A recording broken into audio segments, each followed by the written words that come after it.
This is the most difficult talk I've ever given. Not because the Me Too movement is difficult to talk about, although it can be, but because it feels like now more than ever, the world is imploding and everyone's shouting all at once. The noise is deafening, and I don't really want to add to it. And also because the movement at the front of all of our minds right now is Black Lives Matter. And so I thought about dropping out of Theology Slam because I think we all ought to be listening urgently to what Augustine has to say. But if I'm to speak at all, I'm going to talk about what Me Too and Black Lives Matter have in common. Solidarity. When we say Me Too or Black Lives Matter, we're not speaking on our own. We're aligned to something greater than ourselves. We join a surge towards justice, towards the liberation of those who have been treated cruelly, abused by individuals and systems that attempt to make us suffer in silence. The Me Too movement shatters silence. It began with the voice of one black woman crying into a wilderness of prejudice and fear. When Tarana Burke set up the Me Too activist group in 2005, she had no idea that her words would become the liberative cry of thousands of survivors of sexual violence and harassment the world over. That Me Too would come to symbolise the unmasking of structures that shadow sexual violence, shield abusers, and care more about the propagation of power than the protection of vulnerable people. Power is charming. God knows this about us. The story we use to explain the fatal flaw of humankind is the story of two people in a garden who wanted to be God. When we try to be God, we create the world in our own image. We set up mechanisms that benefit people that look like us. And as we create the world in our own image, we do the same with God. We carve a golden calf in the shape of our privilege, a God whose power looks just like ours. Often exploitative, manipulative, bending things towards his way. If I believed like a God in that right now, I would be crying, "Where are you?" Where are you is the cry of the human spirit to God. It's written on the placards of protesters. It's whispered by the survivor of sexual abuse.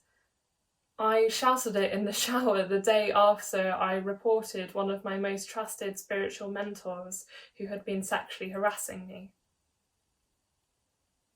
But I don't believe in a God who looks like human power.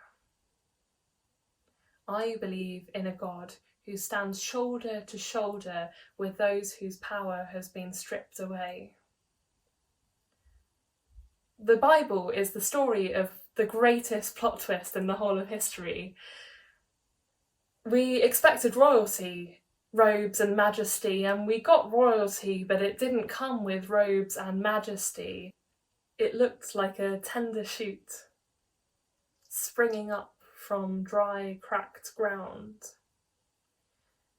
It looked like a man of sorrows, despised and rejected by the whole of humankind. The story of God is a story of sorrow, a story of pain and of prejudice. The good news, the gospel, is that God's answer to our cry of "Where are you?" is always "I am here." Because God chose not to opt for a life of relative safety and security that goes with infinite power and self-sufficiency. God chose not just to be with us, but to become totally bound up with the suffering of humanity. In the Incarnation, in the person of Jesus, we are never alone in this broken universe. Jesus hears our cries of pain and shouts of fear and replies, "Me too." I was abused and manipulated and wounded too. The God I hear in the voices of Black activists calling for justice, in the stories of survivors of all kinds of abuse, is the God who chose to risk everything just to be with us. But what use is it if God is simply with us, standing by? After reporting my harasser, I remember shouting at Jesus, "It doesn't feel like enough you being with me in my suffering right now." Solidarity isn't really solidarity unless it changes something. I think that's what Gregory of Nazianzus might have been getting at when he said, "That which Christ has not assumed he has not healed, but that which is united to his Godhead has been redeemed."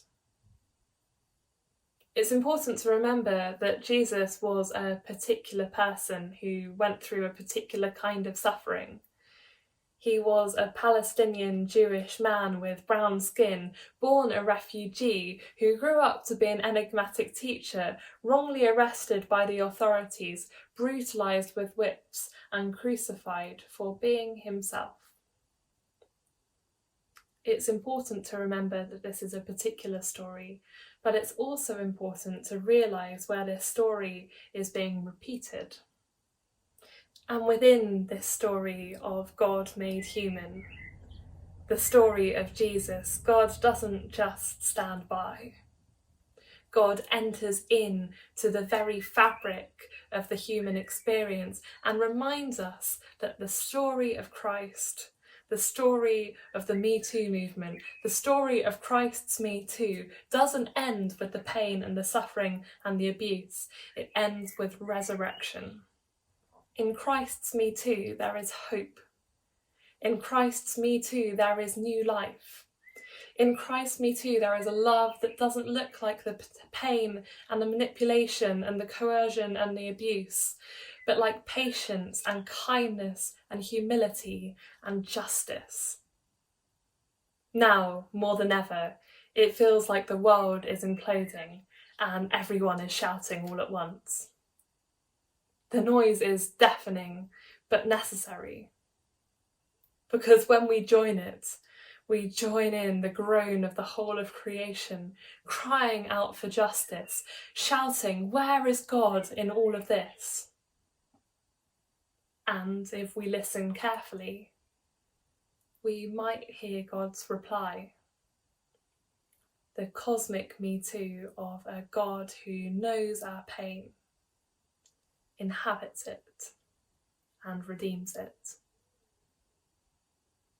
Thank you.